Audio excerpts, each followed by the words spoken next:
je vais le mettre en croix sur notre petite pizza. Découvrons ensemble la pizza de Skiro spéciale McDonald's.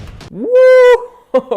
Et bonjour tout le monde, c'est Skiro, on se retrouve pour une toute nouvelle vidéo aujourd'hui. Comme vous l'avez compris, je vais transformer ce que tout le monde connaît, le fast-food McDonald's, en pizza, comme vous l'avez remarqué avec tous les ingrédients que j'ai autour de moi. Donc voilà, je pense que 100% des personnes qui regardent cette vidéo connaissent McDonald's. C'est impossible que tu connais pas McDo en 2020, c'est impossible, il y en a tous les 10 km. Avant de commencer cette petite vidéo, n'oubliez pas de liker, de vous abonner et d'activer la cloche pour rien manquer à cette chaîne YouTube. Et pour 50 likes, je pense qu'on fera le même épisode avec Burger King ou KFC et on le transformera en pizza. On va commencer. Alors pour les ingrédients d'une pizza, comme tout le monde le sait, on a une pâte à pizza en premier. Ensuite, on a de la sauce tomate. Et tout le reste, je vais me servir de McDonald's. On va prendre notre petite commande. Donc on a été la chercher ce matin avec le caméraman. Alors voyons voir ce qu'on a.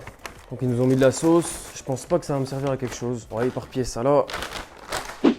Après, donc j'ai dû prendre bien sûr des ingrédients modifiés. Alors pour la pizza, j'ai donc 3 sandwichs juste ici. On peut voir donc un signature et deux 280. Pour le premier 280 juste là, les prix sans sauce et sans ketchup pour avoir tout le reste des ingrédients. Donc j'ai en gros le pain, la viande et du coup le fromage et 2 tomates. Ensuite on a le deuxième. Au cas où si j'avais pas assez de viande, j'ai décidé de reprendre une viande. Donc là j'ai juste demandé le steak. Donc j'ai juste le steak dans cette petite boîte 280. Et du coup pour le dernier, j'ai décidé de prendre un cheddar bacon, un signature. Cette fois-ci sans viande et sans sauce. Donc en gros voilà, vous avez compris, comme si demain il sortait une pizza, et ben on va la faire maintenant. La pâte à pizza. Yes, tac. Voilà. Je pense que vous aussi vous faites tout ça pour office de poubelle en gros. Deuxième ingrédient que j'utilise juste pour ce défi, c'est la sauce tomate. Hop, étaler du coup la sauce tomate. Tac. Je pense que ça devrait suffire là. Là, on est plutôt pas mal. Maintenant, je vais utiliser vraiment que les ingrédients de chez McDo. J'avais pensé ensuite à rajouter donc de la viande hachée au-dessus. Donc, je vais l'écraser en petits morceaux. Merci. En plus, on a même le pain. Genre, non, enfin, on mange pas de pain quand on mange une pizza. Pris exprès en gros de viande pour avoir assez de viande sur ma pizza. Donc voilà, surtout n'hésitez pas à me dire si vous voulez d'autres épisodes, si vous avez des idées. Franchement, dites-moi tout en commentaire, les gars. Je réponds à tout au maximum. En vrai, j'ai eu les yeux plus gros que le ventre, je crois, parce que j'ai pris 2 viandes, mais je pense qu'une, ça aurait largement suffi. Bref, alors on va éparpiller tout ça, tac, tac, tac, tac. J'ai vite abandonné l'idée de faire avec la fourchette. Ouais, je pense que là, on est bien. Là, on commence à avoir pas mal de viande, hein. Ensuite, après ça, qu'est-ce qu'on pourrait faire?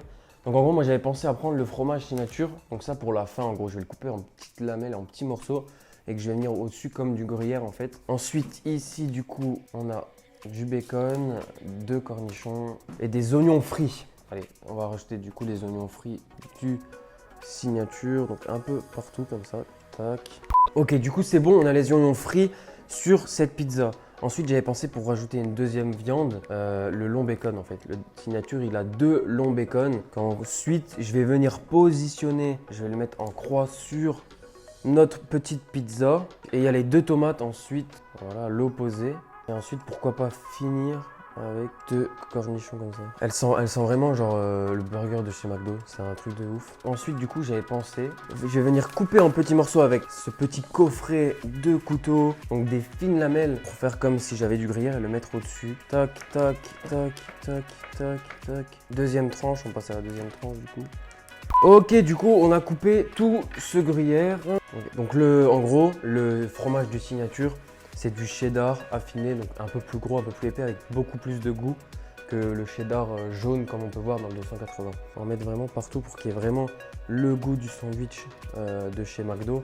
Alors, je pense qu'on va tout mettre, hein. On kiffe le fromage, les Italiens kiffent le fromage. Et en la chauffant, on verra bien le résultat. Est-ce que le fromage va fondre? Je pense que oui. Est-ce que je rajouterai pas de la sauce pomme frite dessus? Je laisse le caméraman filmer cette pizza. Voilà la pizza en question. On a vraiment transformé ces sandwichs de chez McDo en ça. Elle a une belle tête, elle est bien garnie, elle est bien épaisse. Est-ce que tu pourrais m'envoyer une feuille cuisson avec le truc? Ouais, c'est incroyable. Je n'ai même pas besoin de bouger de ma chaise. Ouais, normalement, les cuistots, ils ont un long truc. Ils arrivent, hop, ils l'enfournent et c'est fini, hein. Ça va, elle n'a pas trop perdu sa forme. Hop, on va la basculer juste ici et puis on va aller l'enfourner. Et voilà les amis, du coup maintenant il faut attendre exactement 16 minutes, on l'a mis à 17h06. En attendant, petite pub. Bonjour à tous, si vous voulez transformer vos meilleurs fast-food en pizza, appelez au 05 08 99 70 04, appel non surtaxé. Elle est là les amis, elle a fini de cuire. On est de retour pour la dégustation. On l'attendait tous, Maintenant, découvrons ensemble la pizza de Skiro spécial McDonald's. Wouh! Oh là là là là là là, regardez-moi ça. Elle est magnifique. Oh là là là là là là. Avec le couteau spécial pizza, on va passer du coup à la dégustation de cette pizza. En tout cas, l'aspect franchement est très propre. La viande elle a bien grillé, le bacon nickel, ça a bien fondu. On va du coup couper un bout avec le maximum de trucs dessus. Ça a l'air bien calorique tout ça, hein. On va la couper. Regardez comment elle fume, elle est bien chaude, elle sort du four, hein. J'ai la viande de chez McDo, j'ai le fromage de chez McDo, j'ai le bacon de chez McDo, les cornichons et les tomates. On va la goûter. En vrai, je suis trop impatient de goûter cette première bouchée de cette pizza. C'est parti. Oh là là là là là là là là là. Oh là là, je comprends les réactions du requin de bœuf. J'ai l'impression vraiment de manger un cheese de chez McDo avec vraiment de la sauce tomate. Oh, c'est un délire. Je viens d'inventer une nouvelle pizza. Goûte cette part et dis-moi ce que t'en penses. Non, c'est trop bon. C'est incroyable. On a vraiment le goût burger de chez McDo avec juste la sauce tomate en plus, donc on sent bien la sauce tomate quand même. Mais on a vraiment l'arrière-goût de chez McDo. C'est un truc de fou. Le bacon fumé, incroyable. Je pense que ce défi est validé. Félicitations. Merci. Donc voilà, bon, malheureusement c'est la fin de cette vidéo. Cette belle dégustation de cette belle pizza de chez McDo. Est-ce que McDo vont la proposer dans les fast-food? Je ne pense pas. Mais bon, vous kiffez aussi la vidéo, n'oubliez pas de liker pour qu'on continue à faire du contenu encore mieux que maintenant. En tout cas, si vous regardez cette vidéo en soirée les amis, je vous dis une très très bonne soirée. Mais si vous la regardez en journée, bah écoutez, bonne journée à vous. Et on se retrouve très très bientôt pour de nouvelles vidéos.